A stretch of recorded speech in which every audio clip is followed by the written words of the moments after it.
मेरे माता पिता बहुत समय से किराए के लिए एक घर ढूंढ रहे थे, लेकिन उन्हें कोई भी अच्छा घर नहीं मिला जो मेरे स्कूल और पापा के ऑफिस के पास हो।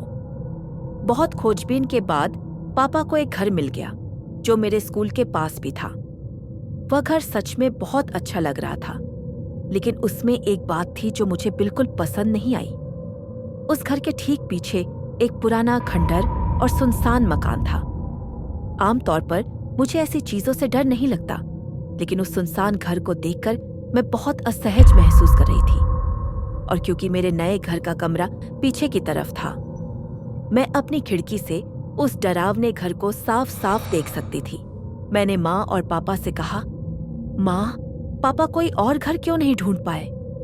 मुझे मेरा कमरा बिल्कुल पसंद नहीं, खिड़की से वो सुनसान घर दिखता है। माँ ने कहा, एनी, तुम्हें पता है तुम्हारे पापा ने कितना संघर्ष किया एक अच्छा घर ढूंढने के लिए। एक काम करो, तुम हमारा कमरा ले लो और हम तुम्हारा। मैंने गुस्से में कहा, नहीं, मैं उस कमरे में नहीं रहना चाहती, मुझे वह कमरा बिल्कुल पसंद नहीं। माँ बोली, एनी, जिद मत करो। इन बेकार की नकारात्मक बातों पर ध्यान देने के बजाय बेहतर होगा तुम मुझे घर का सामान सेट करने में मदद करो। अपना सामान समेटो और अपना कमरा अपने हिसाब से सेट करो। अभी बहुत काम बाकी है, चलो अच्छी लड़की बनो।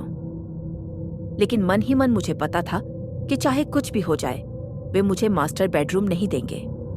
कुछ दिनों बाद मैं धीरे धीरे उस कमरे की आदी हो गई और उस सुनसान घर का डर भी कम हो गया। पर एक रात कुछ अजीब हुआ। रात के 9 बजे मैं बिस्तर पर सोने की कोशिश कर रही थी। तभी मेरी नजर खिड़की पर पड़ी और मैंने देखा उस सुनसान घर की सबसे ऊपरी मंजिल की खिड़की से कोई मुझे घूर रहा था। यह देखकर मैं बहुत डर गई। पहले तो मुझे लगा कि शायद मैं कल्पना कर रही हूँ, और मैंने खुद को समझाया कि यह सिर्फ मेरा वहम है। लेकिन जब मैंने दोबारा उस घर की तरफ देखा तो मैं साफ देख पा रही थी कि कोई मुझे देख रहा है। उस इंसान का चेहरा बहुत डरावना था और उसकी बढ़ी बढ़ी लाल रंग की आंखें थीं। मैं चिल्लाई, माँ, दरवाजा खोलो। माँ, माँ, मैंने उस सुनसान घर की खिड़की में किसी को खड़ा देखा, प्लीज मेरे कमरे में आकर देखो। माँ आई और बोली, कहाँ एनी? वहां तो कोई नहीं है। देखो, रात को अक्सर साधारण चीजें भी अजीब लगने लगती हैं। यही वजह है कि मैं तुम्हें हॉरर मूवीज देखने से मना करती हूँ। मैंने कहा, माँ, मैं कसम खाती हूँ, मैंने खिड़की में किसी को देखा। माँ बोली, अब सो जाओ, कल तुम्हें स्कूल जाना है। वो कुछ नहीं था, बस तुम्हारी कल्पना थी। लेकिन अगले दिन रात को फिर वही हुआ। मैं सोने ही वाली थी कि मैंने फिर देखा कोई मुझे उसी घर से घूर रहा है। इस बार मैं डर गई और चिल्लाई, माँ, माँ, जल्दी आओ। आपने मुझ पर भरोसा नहीं किया था और कहा था कि मैं कल्पना कर रही हूं। देखो, कोई खड़ा है वहां। लेकिन अचानक वो शख्स गायब हो गया। माँ ने गुस्से में कहा, एनी, तुम्हें पता भी है ये कितने बजे का समय है?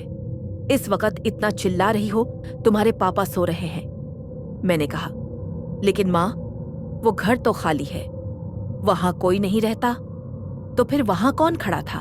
माँ बोली, हाँ बिल्कुल, वही तो कह रही हूं। इसलिए मैं कह रही हूं कि तुम बेवजह डर रही हो। निश्चित ही ये किसी पड़ोस के बच्चे की शरारत है। हैलोवीन का समय है ना, हो सकता है कोई मजाक कर रहा हो। मैंने कहा, ओह हाँ, मैंने ये सोचा ही नहीं था, शायद कोई बच्चा मुझे परेशान कर रहा है। माँ बोली, ठीक है, अब सो जाओ। पर उस रात मैंने तय कर लिया कि मैं उस बच्चे को पकड़ कर रहूंगी। जरूर मोहल्ले का कोई होगा, फिर मैं उसके माता पिता को बताऊंगी। मैं अगली रात ठीक 9 बजे मैं उस सुनसान घर की ओर निकल पड़ी।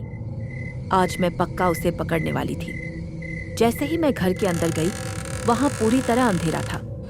मैं तो बहादुर बनने निकली थी, पर अब धीरे धीरे डर लगने लगा। धीरे धीरे सीढ़ियां चढ़ते हुए ऊपर गई। मुझे मालूम था जो भी है ऊपर की मंजिल की उसी खिड़की में होगा जहां से वो रोज मेरी खिड़की की तरफ देखता है। ऊपर पहुंचकर मैंने चारों तरफ देखा। पूरे कमरे में अंधेरा था। मैं उसी खिड़की के सामने थी जहां से मेरा कमरा दिखता था, लेकिन वहां कोई नहीं था। मैं डर के मारे नीचे भागी और घर के मुख्य दरवाजे तक पहुंची। लेकिन जब मैंने दरवाजा खोलने की कोशिश की तो वह फंसा हुआ था। मैंने पूरी ताकत से कोशिश की लेकिन दरवाजा नहीं खुला, जबकि जब मैं अंदर आई थी तब दरवाजा खुला हुआ था। मैं रोते चिल्लाते दरवाजा पीटने लगी, प्लीज कोई दरवाजा खोलो, मैं यहाँ फंस गई हूँ, प्लीज कोई तो मदद करो। ओह गॉड, मैं कहाँ फंस गई। तभी दरवाजा अपने आप खुल गया। मैंने देखा कि बाहर बिल्कुल वैसा ही आदमी गद्दा था जिसको मैंने अपनी खिड़की से उस घर में देखा था। वही डरावना चेहरा और बड्ढी बड्ढी आंखों वाला। उसके दांत दानव जैसे लग रहे थे। उसने सफेद कुर्ता पहन रखा था और उस पे खून लगा हुआ था। वो बहुत ही डरावने अंदाज में जोर जोर से हंसने लगा। मैं डर के मारे चीखते हुए वहां से भागने की कोशिश करने लगी, लेकिन ना तो मेरी आवाज निकल रही थी, जैसे किसी अदृश्य शक्ति ने मेरा गला पकड़ आज लिया हो, और न मैं भाग पा रही थी। वो आदमी लगातार डरावने अंदाज में हंसते हुए मेरी तरफ बढ़ने लगा। तभी मैं इतना डर गई कि बेहोश होकर जमीन पे गिर पड़ी। जब मुझे होश आया तो सुबह हो चुकी थी और मैं अपने कमरे में बेड पे लेटी हुई थी। मेरे पास मेरी माँ और पापा बैठे थे और 2 पुलिस वाले भी मेरे बिस्तर के पास खड़ी नीचे थे। पापा बोले कि हमने तुम्हें सुबह पूरे घर में ढूंढा, लेकिन तुम कहीं नहीं मिली, तो हमने आस-पास तुमको खोजना शुरू किया और पुलिस को भी इन्फॉर्म किया, तो पुलिस को तुम सामने वाले घर के अंदर बेहोश पड़ी की मिली। पापा बोले, बेटा पुलिस वाले अंकल को सच सच बताओ कि तुम वहां कैसे पहुंची। तो मैंने सबको पूरी बात बता दी। मेरी बात सुनकर पुलिस वाले अंकल मेरे पापा से बोले, देखा, मैंने आपको पहले ही बोल दिया था कि उस घर में भूत का साया है, लेकिन आपने मेरी बात का यकीन नहीं किया। इतना बोलकर पुलिस वाले अंकल ने अपनी जेब से फोन निकला और उसमें एक फोटो दिखाते हुए मुझसे पूछा, क्या ये वही इंसान है जिसको तुमने रात में देखा था? मैं उस फोटो को देखकर हैरान रह गई और डरते हुए बोली, हाँ, ये वही है रात वाला आदमी। लेकिन उसकी आंखें लाल रंग की हो रखी थी और उसके दांत भी बड्ढे बड्ढे थे। पुलिस वाले अंकल ने बताया कि इस आदमी को मरे हुए 3 साल हो चुके हैं और ये सामने वाले घर में अकेला रहता था।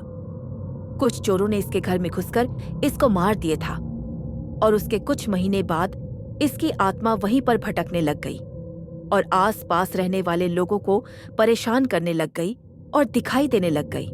ये सब सुनकर तो जैसे हमारे प्राण ही निकल गए। पुलिस वाले अंकल बोले कि आपने उस घर के पास में किराए पे मकान लेकर गलती कर दी है। आप मेरी बात मानो तो इस घर को छोड़ कर कहीं और चले जाओ। उसी दिन हमने उस घर को खाली कर दिया और कहीं और शहर के पास नया घर ढूंढ लिया। लेकिन मुझे उस दिन के बाद कुछ महीने तक अच्छे से नींद नहीं आ सकी। तो ये थी मेरे साथ घटी डरावनी भूतिया कहानी। आशा है कि आपको ये पसंद आई होगी।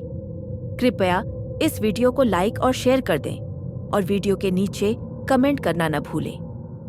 जल्द ही मिलते हैं एक और डरावनी कहानी के साथ।